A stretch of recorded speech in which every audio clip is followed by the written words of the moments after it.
White House officials said on Monday they knew last week the WikiLeaks document release on Afghanistan was coming. And while there was nothing they could do to stop the release or the subsequent media reports, they still called the release a dangerous thing. They have 5 to 6 individuals with AK-47s. Request permission to engage. It's April 2010, and this video depicting what looks like a war crime goes around the world. Secret material obtained by WikiLeaks, the organization run by this man, Julian Assange. Julian Assange, the founder of WikiLeaks, could soon be extradited to the United States to face charges that carry up to 175 years in prison. This ruling comes after a decade-long witch hunt of WikiLeaks and posed a threat to every single journalist in the world. Supporters of Julian Assange demand his freedom during a rally in Sydney. The WikiLeaks founder and Australian citizen has been held in prison or diplomatic refuge in the UK for more than a decade. Pada video kali ini, kami akan menjabarkan mengenai analisis respons diplomatik dan pemerintah Amerika Serikat terhadap disrupsi informasi oleh WikiLeaks, mengenai dampak, tindakan, dan juga implikasi. Namun sebelum membahas kasus ini lebih jauh, alangkah lebih baik ya bila kita tahu dulu apa itu WikiLeaks.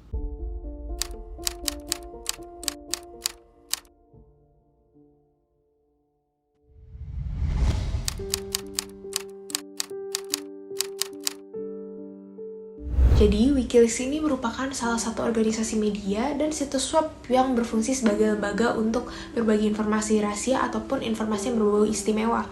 WikiLeaks ini dikenal oleh banyak orang karena menerbitkan dokumen-dokumen yang bersifat rahasia dengan tetap menjaga kerahasiaan sumber-sumber yang masuknya ini. WikiLeaks ini didirikan pada tahun 2006 di Islandia oleh seorang jurnalis, ahli matematika, dan ahli teknologi dari berbagai negara, dan dipimpin oleh seorang programmer komputer dan juga aktivis dari Australia bernama Julian Assange. Dan dia ini berperan sebagai direktur di WikiLeaks. Jadi sistem di WikiLeaks itu gimana sih? WikiLeaks ini memiliki beberapa proses. Yang pertama ini proses penerimaan informasi, di mana WikiLeaks ini menyediakan sarana bagi individu atau sumber anonim untuk mengirimkan dokumen atau informasi yang rahasia melalui saluran yang aman dan terenkripsi menggunakan teknologi kriptografi. Namun sebenarnya WikiLeaks ini juga dapat menerima informasi melalui surat yang biasa kita gunakan sehari-hari, surat pos biasa. Nah, WikiLeaks ini nggak asal dapat info langsung di post aja loh. Mereka ini ada tahap verifikasi dan analisis, di mana tim WikiLeaks ini melakukan verifikasi dan analisis terhadap dokumen dan informasi yang diterima, dengan memastikan tingkat kepentingan informasi dan apakah dokumen ini asli dan sah. Bahkan mereka juga bisa aja memverifikasi dengan mengirim timnya ke lokasi secara langsung untuk mengkonfirmasi apakah benar dokumennya. Dan terakhir mereka akan mempublikasikan materi tersebut di situs web mereka. Dokumen dan informasi tersebut kemudian dapat diakses oleh publik dan dilihat secara global. Nah, jadi permasalahannya itu apa sih? Kasusnya itu apa sih? Jadi pada tahun 2010, WikiLeaks ini mulai banyak mengunggah dokumen-dokumen yang berbasis di Amerika Serikat atau dokumen yang berfokus pada dugaan perilaku buruk pemerintah Amerika Serikat. Bermula pada Juli 2010, situs ini mengundang kontroversi karena pembocoran dokumen perang Afghanistan yang mengungkapkan aktivitas militer Amerika Serikat, tentara Pakistan, kepemimpinan politik Afghanistan, dan juga hubungan dengan pemimpin Al-Qaeda dan Taliban. Pada bulan Oktober 2010, WikiLeaks ini merilis sebuah paket berisi hampir 400.000 dokumen yang disebut sebagai catatan perang Irak dalam berkoordinasi dengan organisasi-organisasi media komersial besar. Hal ini menunjukkan dugaan bukti penyiksaan yang diabaikan. Ada lebih dari 109.000 kematian akibat kekerasan antara tahun 2004 sampai 2009, termasuk 66.081 warga sipil. Puncaknya ini pada tanggal 28 November 2010, WikiLeaks ini mulai mempublikasi 250 dokumen dari diplomatik Departemen Luar Negeri Amerika Serikat yang bersifat rahasia, disebut sebagai Cablegate. Data diplomatik tersebut berasal dari SIP-RNet atau Secret Internet Protocol Router Network, yaitu jaringan internet rahasia yang dimiliki oleh Departemen Pertahanan Amerika Serikat untuk pertukaran informasi yang bersifat sangat-sangat rahasia. Lalu sebenarnya siapa sih yang membocorkan informasi itu? Ada seorang namanya Bradley Edward Manning yang merupakan seorang analis intelijen Amerika Serikat yang mengaku di sebuah room chat bahwa ia ini telah membocorkan video perang Irak dan data rahasia diplomatik Amerika Serikat. Ia dihukum 35 tahun penjara, namun Presiden Barack Obama ini meringankan hukumannya menjadi 28 tahun lebih cepat karena ketidakstabilan mentalnya. Faktanya setelah dibebaskan dari hukumannya, ia ini mengubah gender dan namanya menjadi Chelsea Elizabeth Manning, dan ini cukup mengebarkan. Kasus WikiLeaks ini telah menjadi sumber kontroversi dan perdebatan yang cukup luas. Terdapat dua kubu WikiLeaks, yaitu kubu pendukung di mana menganggapnya sebagai alat transparansi dan akuntabilitas yang penting. Sementara kritikus WikiLeaks ini mengkhawatirkan tentang dampaknya terhadap keamanan nasional dan kebijakan diplomatik. Dalam konteks diplomasi sendiri, kebagian WikiLeaks ini mencerminkan peran diplomasi cyber dalam konteks keamanan cyber, privasi, dan kerjasama internasional di dunia digital. Bocornya dokumen-dokumen rahasia melalui WikiLeaks ini menimbulkan kekhawatiran tentang persepsi publik mengenai transparansi, keamanan, dan kepercayaan pemerintah. Kebocoran ini menimbulkan pertanyaan tentang sejauh mana sih pemerintah ini memberikan informasi dan apakah pemerintah cukup melindungi data-data yang sensitif. Perubahan dinamika hubungan diplomatik Amerika Serikat dengan sejumlah negara juga terjadi karena dalam kasus ini Amerika Serikat ini mengungkapkan pandangan yang jujur dan kontroversial mengenai kebijakan negara lain. Bahkan terungkap juga bagaimana Amerika Serikat ini memberikan sebutan bagi beberapa pemimpin di dunia bahkan negaranya. Negara-negara yang terlibat dari kasus ini kemungkinan juga terlibat dalam diplomasi cyber untuk menanggapi ancaman keamanan dan mengatasi dampak yang timbul. Hal ini menggambarkan bagaimana diplomasi cyber dapat mempengaruhi hubungan antar negara dan tata kelola informasi di era digital ini. Lalu, seperti apa sih respon diplomatik Amerika Serikat? Perlu kita ketahui bahwa pembocoran data-data ini telah merusak kepentingan Amerika, terutama bocoran masif seperti ini mengancam persyaratan diplomatik yang paling dasar di masa depan. Ada juga beberapa tanggapan-tanggapan dari pemerintah Amerika Serikat. Yang pertama ada Roger Creasy, yaitu former US Cyber Security and Counterterrorism Official. Dia mengatakan hubungan kerjasama Amerika Serikat dengan Arab Saudi, Yaman, dan Afghanistan dalam mengalahkan Al-Qaeda semakin menurun. Hal ini dikarenakan adanya bocoran semacam ini yang sangat menghambat kemampuan mereka untuk meyakinkan pemerintahan-pemerintahan untuk mendukung prioritas kontra terorisme kita di masa depan nanti. Yang kedua, ada Peter King, yaitu New York Congressman, juga memberikan pernyataan bahwa WikiLeaks ini merupakan ancaman yang jelas dan nyata terhadap keamanan nasional di Amerika Serikat. Ia sangat mendorong pemerintah bekerja dalam administrasi untuk menggunakan setiap kemampuan ofensif dari pemerintah Amerika Serikat. Hal ini digunakan untuk mencegah adanya rilis yang merugikan lebih lanjut oleh WikiLeaks sendiri. Yang ketiga ada David Mack, yaitu former US Ambassador to the United Arab Emirates, mengatakan adanya pembocoran informasi akan menyebabkan kerusakan serius pada hubungan bilateral Amerika Serikat yang selama ini diandalkan untuk mencapai tujuan keamanan nasional mereka. Amerika Serikat merespon dengan tindakan keras terhadap WikiLeaks dan pendirinya, Julian. Oleh karena itu, dibentuk beberapa upaya hukum untuk menutup situs web WikiLeaks ini dan mengajukan tuntutan terhadap para pembocor. Nah, pada tahun 2010, pemerintah Amerika Serikat mengeluarkan perintah penangkapan terhadap Julian atas tuduhan melanggar Undang-Undang Spionase dan Undang-Undang Espionase Act. Respon diplomatik Amerika Serikat sendiri terhadap WikiLeaks juga melibatkan upaya untuk mengurangi dampak yang ditimbulkan oleh pengungkapan dokumen-dokumen tersebut. Nah, pemerintah Amerika Serikat menghubungi negara-negara lain dan berusaha untuk mencegah dokumen-dokumen tersebut dipublikasikan secara luas dan mempengaruhi hubungan diplomatik yang sensitif.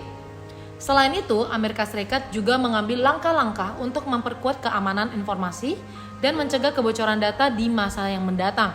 Pemerintah Amerika Serikat meningkatkan upaya keamanan cyber dan kerjasama internasional dalam hal ini. Lalu bagaimana strategi keamanan Amerika Serikat? Tindakan hukum yang diambil oleh pemerintah Amerika Serikat diantaranya adalah membentuk gugus tugas dalam Departemen Pertahanan dan Departemen Luar Negeri yang tidak hanya dibentuk untuk mengelola perilisan, tetapi juga diperbolehkan melakukan investigasi kriminal.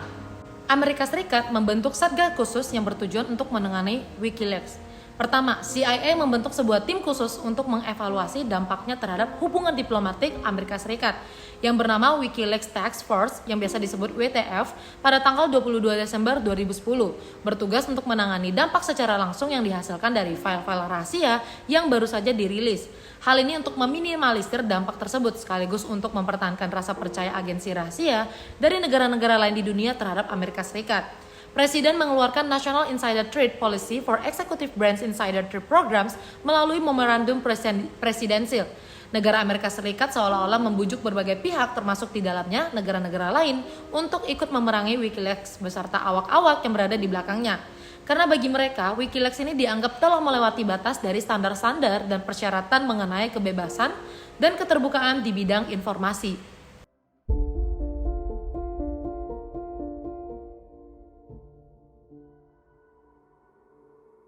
Baik, sekarang kita masuk kepada pembahasan dari kasus yang kita bicarakan, yaitu mengenai respons Amerika Serikat terhadap fenomena WikiLeaks. Sebelum kita masuk kepada pembahasan lebih lanjut, perlu kita ketahui bahwa terdapat dua perspektif dari aktor-aktor yang terlibat dalam kasus ini, yaitu pertama, negara atau pemerintah, atau mungkin diwakilkan dengan diplomat. In the immediate term, it appears that the Obama administration's reaction may be the most damaging aspect of the WikiLeaks episode so far in the near term. Dan juga masyarakat publik.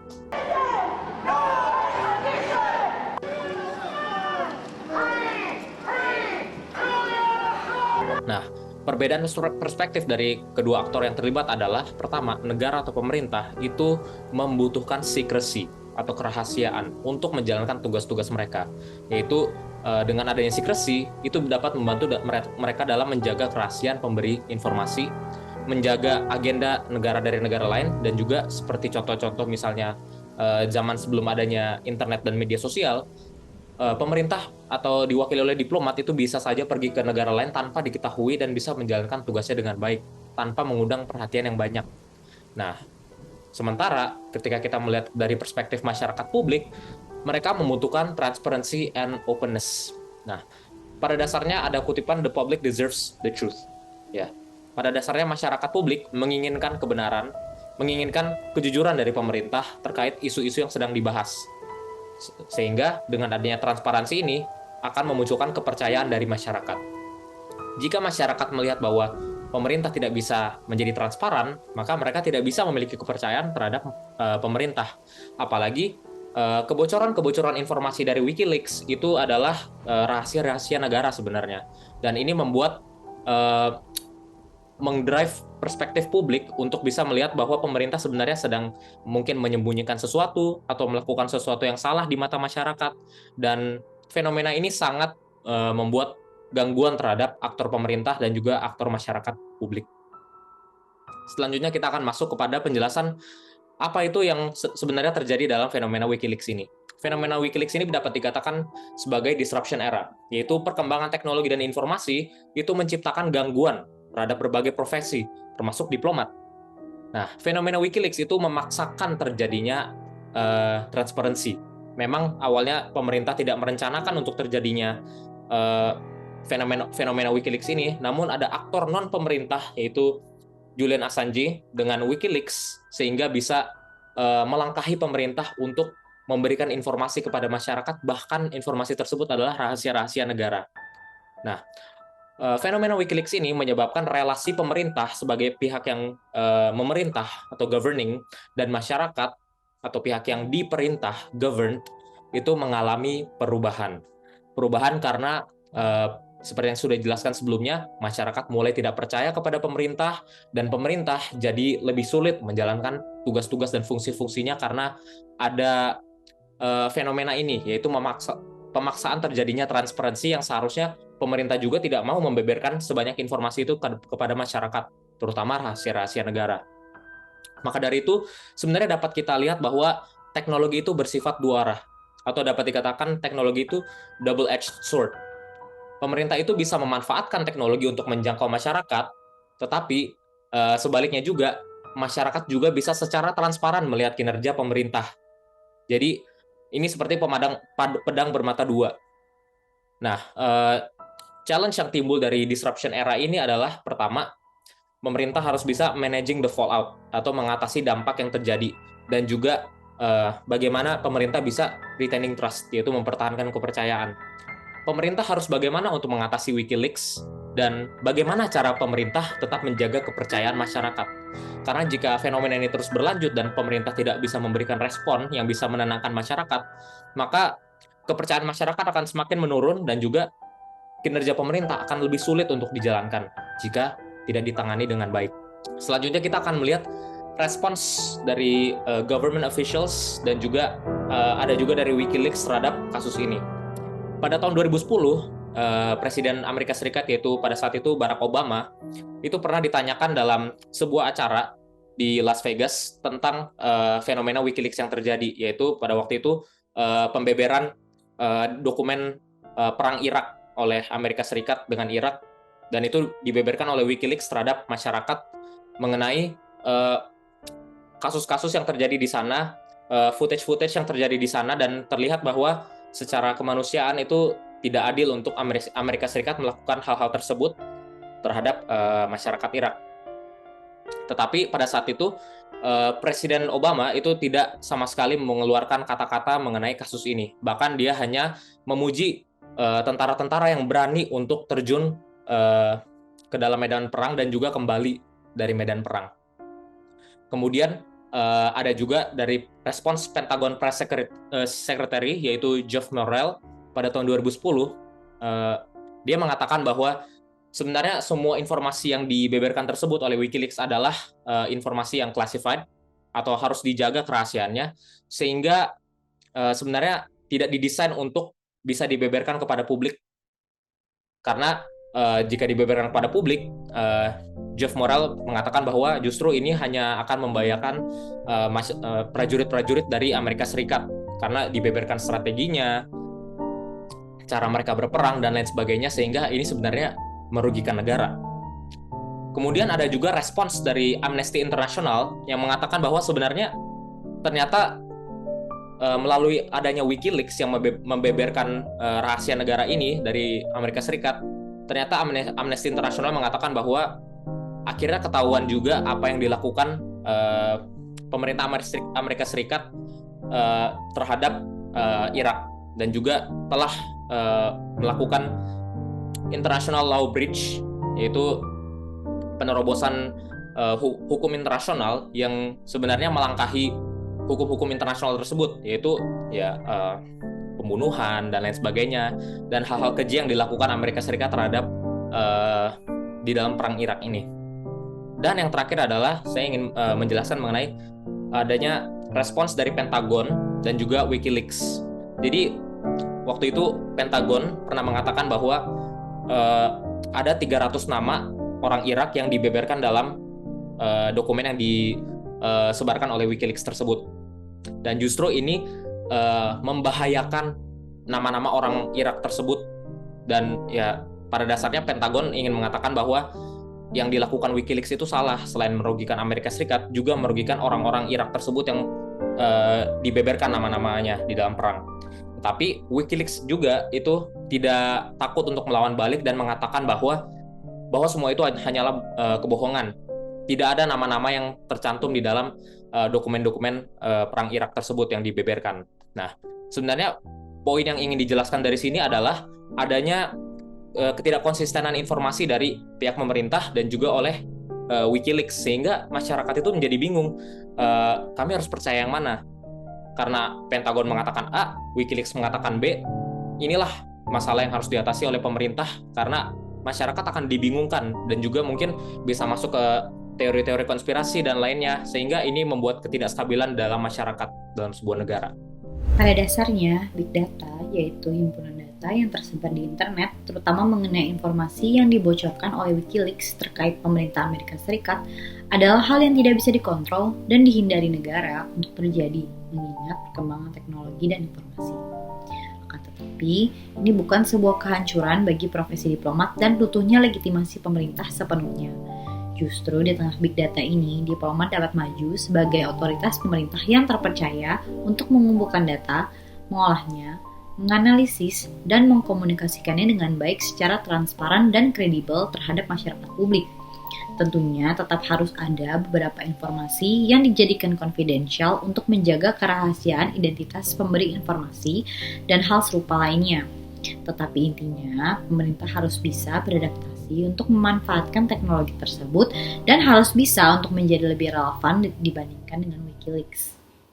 Saya kutip beberapa paragraf dari chapter 8 Naked Diplomacy karya Tom Fletcher untuk mendukung penjelasan sebelumnya, yaitu We still need to understand where authority begins and ends, what issues fall under the rule of law, and how to balance the rights of individuals and communities.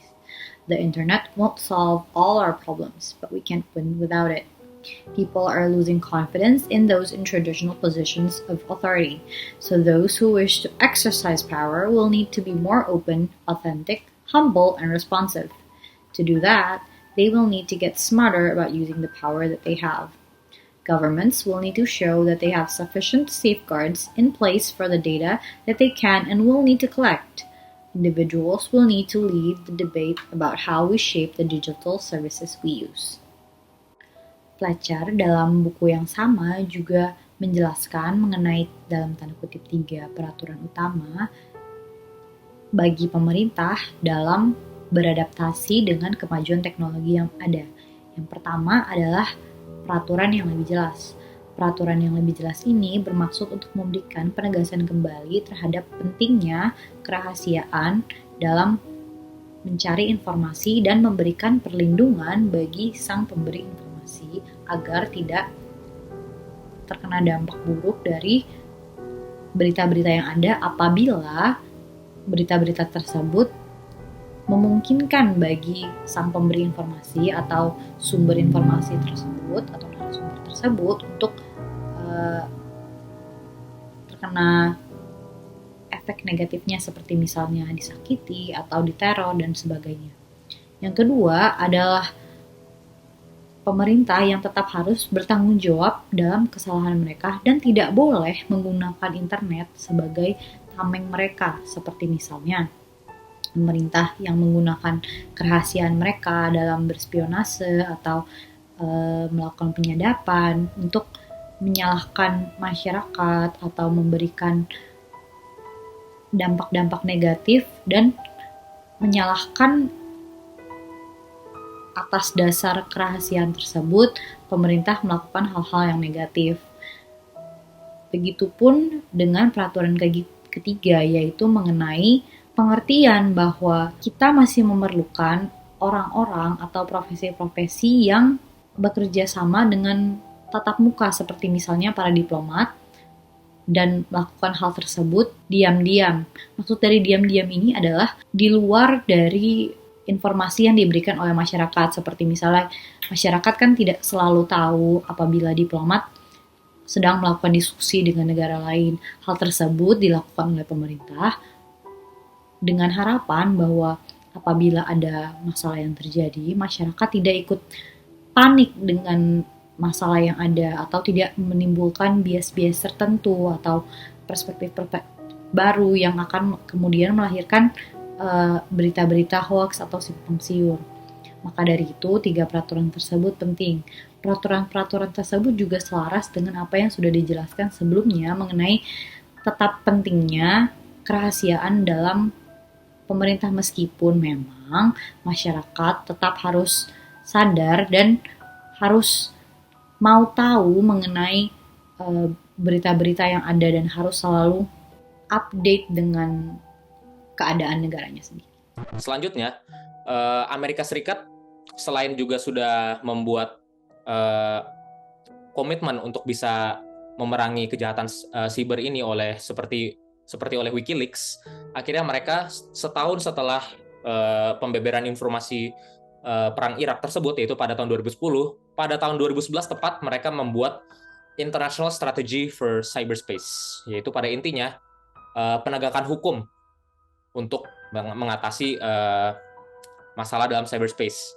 Yang pertama adalah berpartisipasi sepenuhnya dalam pengembangan kebijakan kejahatan siber internasional. Dengan ini, Amerika Serikat membuat bersama negara-negara lain, yaitu Konvensi Budapest, yaitu perjanjian internasional yang bertujuan untuk melawan kejahatan siber. Nah, Konvensi Budapest ini memiliki peran penting dalam memfasilitasi kerjasama internasional dalam penanganan kejahatan siber. Jadi ini lebih seperti wadah untuk negara-negara bisa bekerja sama dan memiliki dialog bersama untuk bisa memikirkan strategi dalam memerangi kejahatan siber.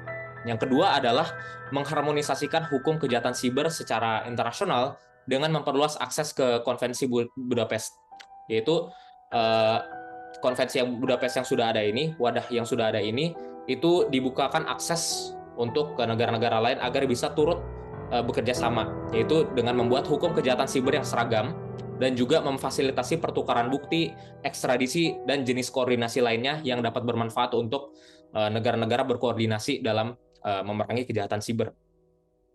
Kemudian yang ketiga adalah memfokuskan hukum kejahatan siber pada memerangi aktivitas ilegal, bukan membatasi akses ke internet. Pada dasarnya mereka ingin memastikan bahwa negara-negara itu mengakui bahwa kejahatan online itu harus dihadapi dengan fokus pada pencegahan kejahatan, penangkapan, dan hukuman terhadap pelaku, bukan dengan membatasi akses internet secara luas. Karena pada dasarnya internet hanyalah sebuah benda, sebuah media yang bisa digunakan. Jika memang disalahgunakan, itu harus dicegah, bukan dihentikan langsung semuanya. Karena pada dasarnya internet itu juga membawa banyak dampak baik dalam kehidupan manusia. Kemudian yang terakhir, yang keempat adalah mencegah teroris dan pelaku kriminal lainnya untuk memanfaatkan internet dalam perencanaan operasional, pendanaan, atau serangan.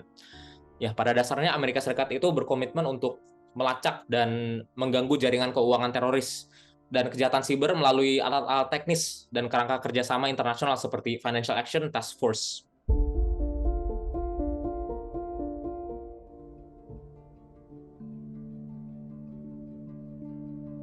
Baik, sekarang kita akan masuk ke dalam kesimpulannya. Mungkin seperti apa yang tadi teman-teman saya sudah sampaikan sebelumnya, bahwa WikiLeaks berpendapat bahwa pengungkapan informasi merupakan hal yang penting dalam mengungkapkan tindakan-tindakan yang dilakukan oleh pemerintah yang mungkin tidak sesuai dengan nilai-nilai demokrasi, hak asasi manusia, ataupun keadilan yang dilakukan oleh pemerintah itu sendiri.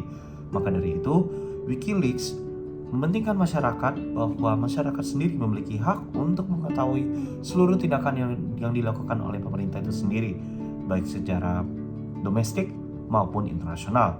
Maka dari itu, moto dari WikiLeaks itu sendiri adalah transparency has no limits. Namun, penting untuk dicatat juga bahwa respon terhadap aksi WikiLeaks tidak seragam dan juga mencakup berbagai pandangan. Dan tidak hanya itu juga, WikiLeaks juga telah membahayakan keamanan nasional, kebijakan luar negeri, dan juga operasi militer itu sendiri.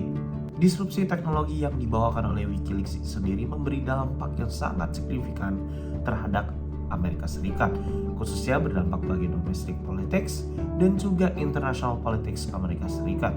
Tidak hanya itu juga, WikiLeaks dapat meningkatkan masalah keamanan dunia maya dan juga mendorong perdebatan kebijakan tentang keseimbangan antara transparansi dan juga keamanan nasional. Transparansi mempromosikan akuntabilitas dan juga menyediakan informasi bagi warga negara tentang apa yang dilakukan oleh pemerintah itu sendiri.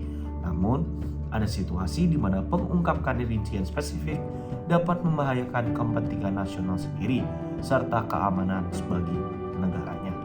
Dalam hal ini, penting untuk melakukan balancing antara transparansi dan juga keamanan nasional.